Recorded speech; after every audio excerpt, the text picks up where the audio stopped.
Ayan mataq üren Bılen üren sürün Akşun bılen Esinç sürün İlikով վուրթեմ անում Եվ պարապությունս եմ դրանով հեշտացնում Եվ թելեմ անում գուլպայ եմ շինում Ժիլետներ եմ գործում Հյուսում եմ թորնիկներիս համար Ամուսնուս տղաներիս Տղայիս Ինքան բուրթուն ենք որ հասնում օջորքին Ամեն տարվա բրթերը հավաքել եմ լվացել Ասել ինչ որ մեկին պետք կգա Որևէ թորնիկս կամ թորնուհիս կամ ուսնանա Էդ էլ դեռ չկա Դրա համար հասել օջորքին Ayan mataq ürən բլեն Մեն ժամանակ ասում էի սովորեցրեք հյուսել, մանել, տատս ասում էր վայ, քո ժամանակ ամեն ինչ պատրաստ է լինելու Քո ինչին է պետք մանել հյուսելը Հյուսել սովորեցի ուսանողական տարիներին Կիրովաբադցի մի աղջիկ կար նրանից դասընկերուհիս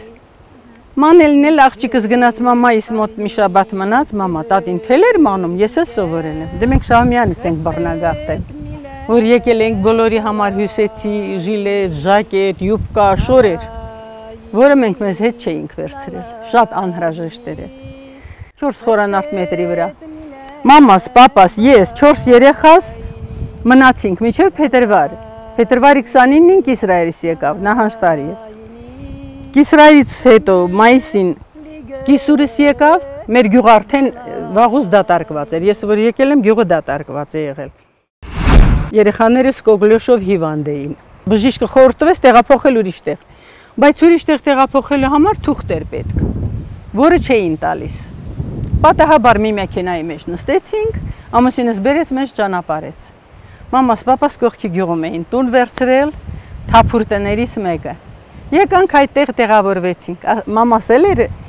պապաս էլ տունը թողել էին ինչ որ ունեին Պապաս ասեց մերկը տկլորի ծուցն է մտել Մերկը մերկի ծուցը էլի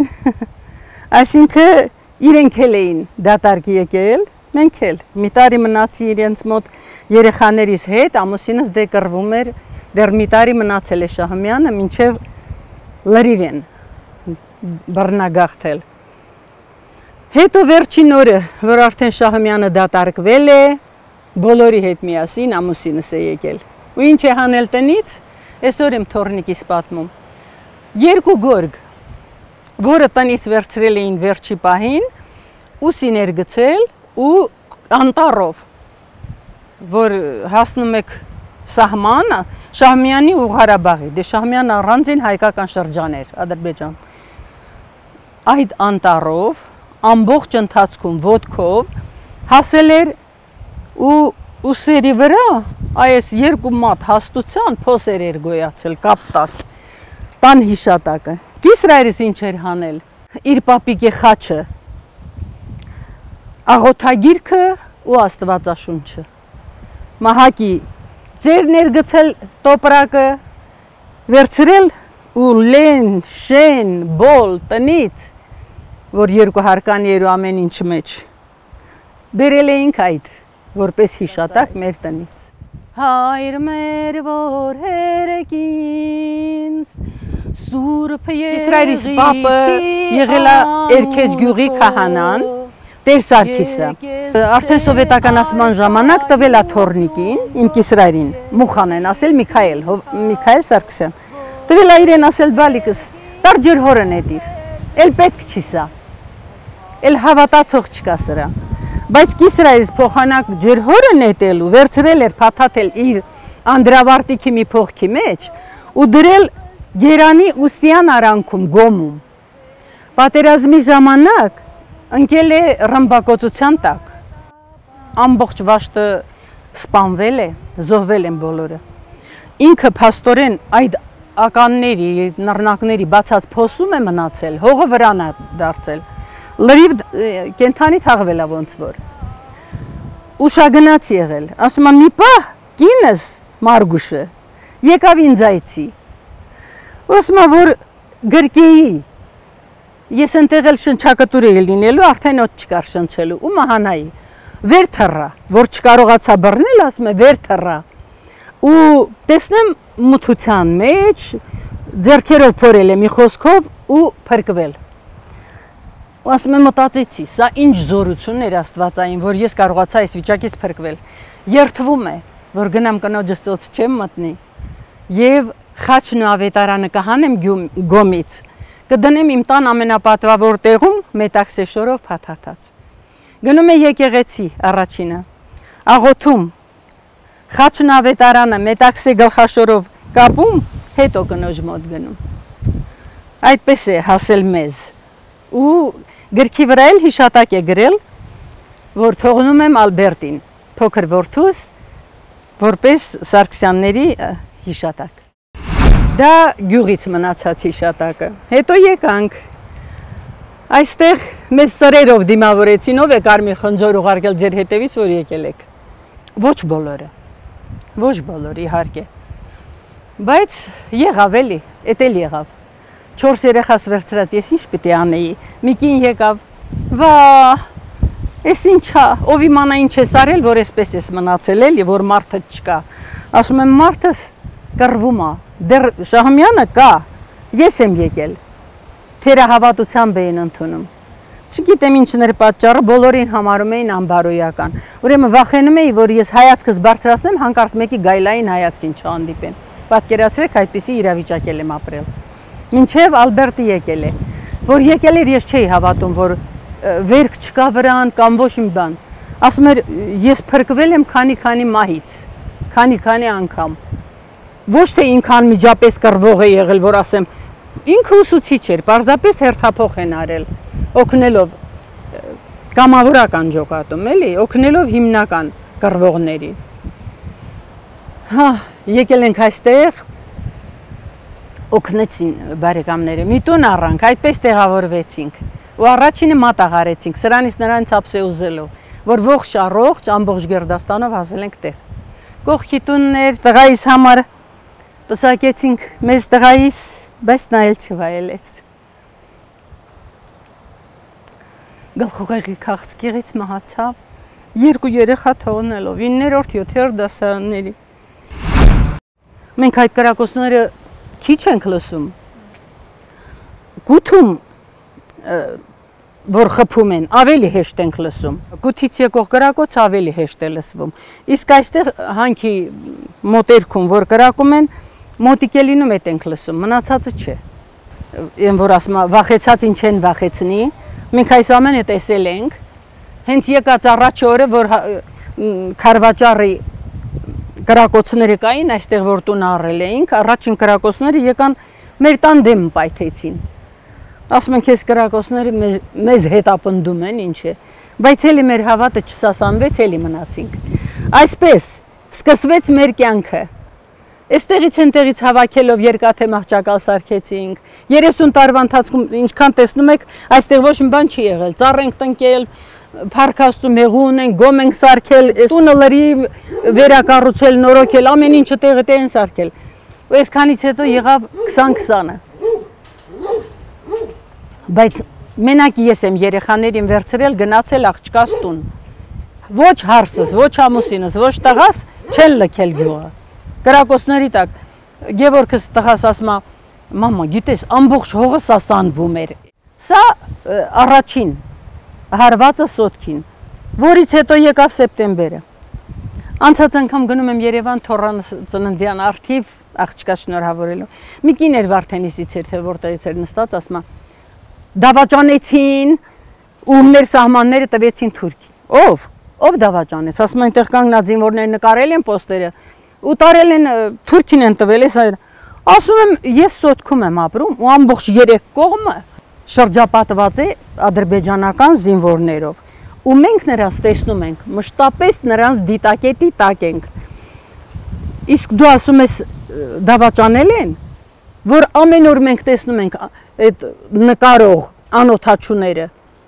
Ոնց կարող ես ասել նրանք են, միամիտ, պարզամիտ մեկը, նրանք են էլի մատնել։ Մի օրում ասում եմ բոլոր սահմաններից զինվորները տեղը ասացին, այդպես շնամաբար բոլորից դավաճանեցին, այսպիսին է մեծամասնության կարծիքը, Կան իսկականից հավատացողներ, որ այս ամեն ինչը Սարգովի է, որ ոչ թե Ղարաբաղը պարտվեց, այլ տվեցին, ոչ թե մենք այստեղ պատահաբար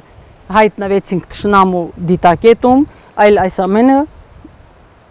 պատրաստի բաներ։ Պետական աջակցություն,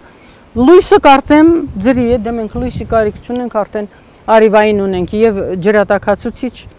արիվային եւ ջեռություն, բայց ասում են, որ լույսը ոնց որ ձրի է, նայած ինչ քանակով, որոշ քանակով։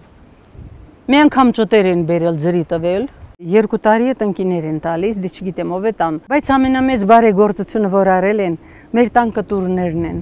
որ տանիքները որտեղ ապրող կա ու վնասվել է, իհարկե Սամվել Կարապետյան, Տաշիր Սամոյի շնորհիվ մեր գյուղի բոլոր կարմիր տանիքները, որ տեսնում եք, այ դրանք նրա շնորհիվ են փոխվել։ Ես չգիտեմ ով ինչ է մտածում, քաղաքականությունից գուցե չեն ուզում խոսել, ես ուսուցչուհի եմ եւ չգիտեմ գուցե վաղն էլ ինձ ասեն արի, ես ինչ ես խոսել, բայց պարտավոր եմ ասել, այդ մարդը